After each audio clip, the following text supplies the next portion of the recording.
Bonjour à toutes et à tous, je suis ravi de vous retrouver pour une nouvelle vidéo. Et là, on va parler forcément de la galette des rois, on est en plein dedans. En plus, j'adore ça. Alors, avant d'en parler, et notamment des accords avec les vins, je vous propose quand même de vous abonner sur la chaîne YouTube, évidemment, et en même temps, aussi, n'oubliez pas, sur le blog du sommelier pour recevoir en plus un petit guide pratique de 20 pages sur comment passer pour un initié, même si vous n'y connaissez rien. Alors ouais, la galette des rois, qu'est-ce que c'est bon! Une bonne galette des rois, pâte feuilletée, crème pâtissière et crème d'amande, c'est juste fabuleux. Moi, j'adore la frangipane, j'adore la pâte feuilletée, donc forcément, je suis un grand fan de cette galette des rois. Mais alors, qu'est-ce qu'on boit? On est le dimanche, on est en famille avec Jean-René, avec le grand-tonton, avec voilà quoi, le beau-père ou la belle-mère. Forcément, on a bien mangé, on est en fin de repas, on a besoin de se poser un petit peu pour apprécier la galette des rois. Il nous faut un vin sucré, évidemment, puisque le dessert est sucré. Il nous faut du sucre. Attention, la mauvaise habitude, évidemment, de proposer du champagne, on oublie. Le champagne, c'est acide. Forcément, l'acidité va être rendue plus agressive encore au contact du sucre. Le sucre va forcément rendre le champagne un peu plus agressif. Donc, on oublie le champagne. Ok, je sais. Je sais. Oui, l'habitude, voilà, pour fêter l'anniversaire, le mariage, tout ce qu'on veut, la pièce montée, on met du champagne. Très bien, mauvaise idée.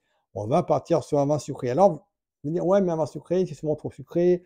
En fin de repas, c'est compliqué, le sucre sur le sucre. C'est vrai, mais un bon vin sucré est avant tout sucré, c'est vrai, mais surtout très bien équilibré grâce à la fraîcheur et à l'acidité. Un bon vin sucré, il est sucré avec une belle fraîcheur, une belle acidité, c'est superbe.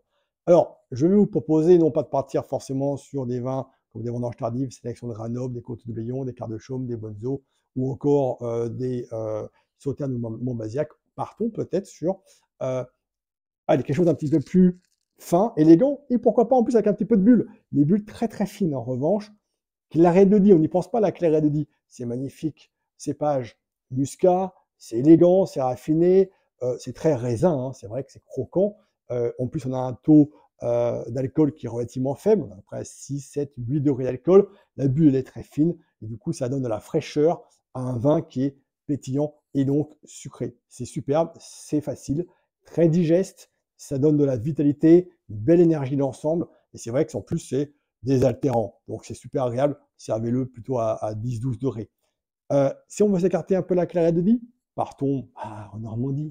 Ben ouais, évidemment, le poiré, un bon poiré, un beau cidre du Cotentin bio, c'est superbe.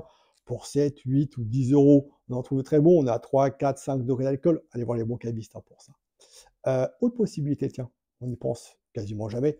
Heureusement que je suis là pour vous en parler. C'est très bon en plus. C'est non pas du vin de rhubarbe, c'est du blanc moelleux de rhubarbe. Le vin, entre parenthèses, n'est issu que de raisin. Donc ça ne peut pas être du vin. Donc du vin de rhubarbe, ce n'est évidemment pas du vin. Donc on est sur du blanc moelleux de rhubarbe, légèrement sucré. On est à peu près à 7 ou 8 degrés d'alcool. C'est fin. La rhubarbe, c'est un fruit. Et aussi donc légumes fruits qui est plutôt à tendance légèrement acidulée. Et c'est un super boisson. C'est très agréable avec la galette des rois en fin de repas. C'est vraiment sympa. C'est une alternative un petit peu originale pour surprendre vos amis, en plus de les régaler. C'est pas une belle idée, ça? Donc, si on récapitule, la clairette de Die, un beau cidre, un beau poiré, ou encore un blanc moelleux de rhubarbe pour votre superbe galette des rois. La vie pas belle? Merci beaucoup, à très bientôt, et n'oubliez pas de vous abonner à la chaîne YouTube et aussi au blog du sommelier.